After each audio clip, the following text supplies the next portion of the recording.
Hi, my name is Coach Mia, your favorite stretch therapist, here with my beautiful fiance and demo lady, Sasha Lee, or Sasha Fierce, as she's known in the pole dance world.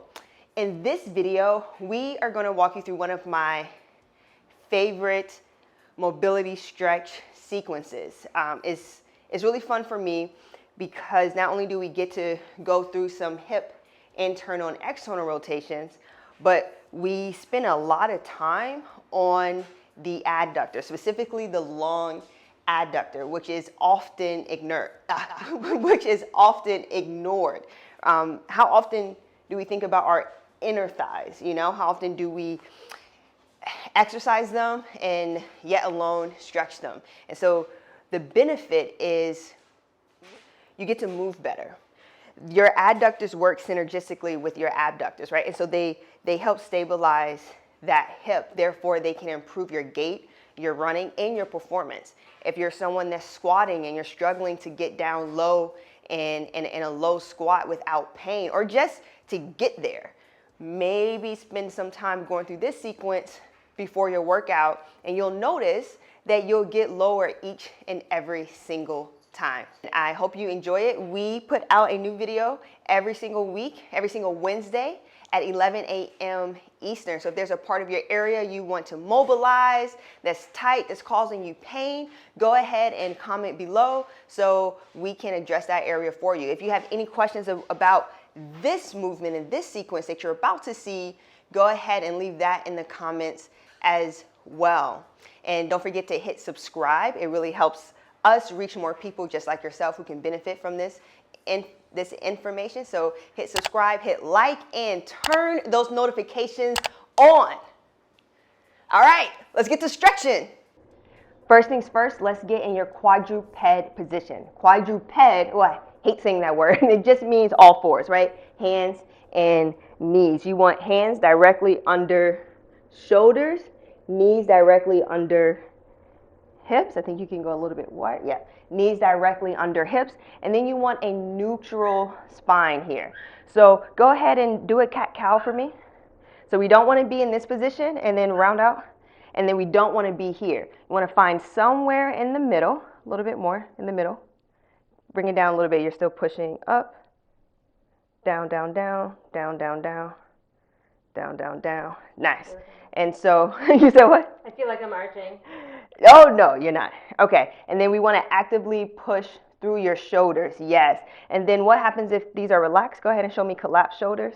Right. So we don't want to be here. We want a nice stable base. Go ahead, push. Good.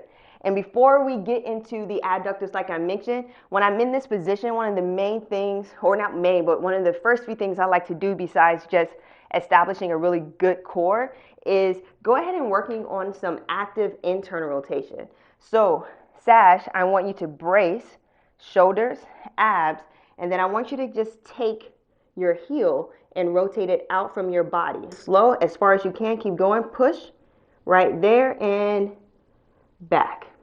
So this is just a nice, easy thing to do to kind of work that internal rotation. Now, Sasha is unique. She has excellent internal hip rotation. So do not expect on your first go to have your heel coming out to being pretty much in line with your hips. Yours may just move just about right there, and that's okay. But when you reach that end range, I want you to really focus on using your hips and rotating. Now, if you're experiencing pain, don't push too much, but you just want to give it a little bit of a nudge for about 2 to 6 seconds, and then bring it back and repeat 2 to 3 times, right? Or 2 to 4 times. You don't want to spend too much time there. But make sure when you're doing this that you don't shift your hips, right, to try to compensate. So you want to just maintain this nice strong position as you rotate that leg. And as soon as you're done with that leg, you'll move to your opposite leg. But for the purpose of this video, we're just going to stay on Sasha's right leg, and then Sasha will have to even out when we're done shooting the video. Okay, so we're going to come here. Next is the fun part. Now it's time to go ahead and extend this leg. And you want to take it directly out and then point your toes toward your head or in the same direction and flatten out your foot So you want to put your foot, yes, perfect. Point those toes a little bit more toward the front. Good. So that's going to feel a little bit weird. And initially, you're going to think that your leg is directly out in front of you, but it may not be. So go ahead and engage those hip flexors and scoot this up. Yes. And now, from here, you still have your hip directly on, you have the opposite leg's hip directly on top of the knee. So we want to just slide out just a tiny bit till you feel a stretch. You don't want to push too far, right? And then notice some compensation that may happen. So if you're someone like Sash that automatically really has that anterior tilt, you have to actively tuck underneath. And this is going to happen throughout this sequence. So often our bodies just go, it likes to go back to what's comfortable. So from here, all Sash is going to do is just rock her butt toward her hip. And we're just going to do, toward her heel. We're just going to do 3 of these. And yep. And notice her arms are still nice and strong, pushing the ground away. Now, something I want you to notice on this third one, and for you, what you'll see may happen sooner than it does on Sash, but go ahead, Sash, push back. I want you to notice, keep going. She reaches, keep going. She reaches a certain point, and you see the butt begin to wink. It begins to tuck under. Now, for some of you, come back to neutral. As soon as you push back, go ahead and push back and tuck. That may happen right here, okay? That's fine in the beginning to just kind of loosen up and get used to the movement. But eventually, I'm going to want you to go ahead and do that arch that we wanted to prevent. And yes, you're going to go into this arch and then take it back. Good. And this is going to get a deeper stretch in this long adductor. Good. And then stop right there. I don't want you to go to the point where the butt winks. Good. And come up. So when you're doing this movement, you want to go as far as you can where you can actually maintain that arch and come back. And if for some of you that may just be boop, boop, boop, boop, totally fine. Start where you start. Remember, when you get to that end ring, give it a tiny bit of a push, no more than 2 to 5 seconds or 2 to 6 seconds. I play around with 5 and 6 and then come on back. Now, if you want to hit your hamstrings, we're going to have you rotate your toes up to the ceiling. Yes. Now we can get some hamstring action in there and go ahead and push back. And it's okay about the butt wink here. We just want to get a stretch in those hammies. With each of these movements, you can relax. With each of these movements, you can do 2 to 4 reps, depending on how often you hold it. You really want to listen to your body. And if it's too much on one knee, you can do one stretch on one leg and then go right to the other, and you can continue to alternate, or you can do it all on one leg, and when you're done, do it all on the other leg. That's entirely fine, and it's up to you and what you can maintain. The goal is to not cause pain, because when you are in pain, you then begin to compensate, and the mind is going to avoid that pain as much as possible.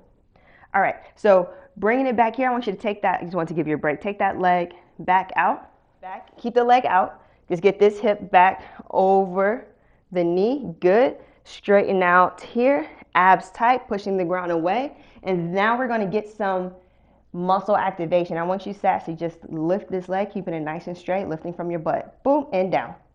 That's it, and up. Good, and down. Now again, Sasha is an extraordinary human being. The average person will lift, boop.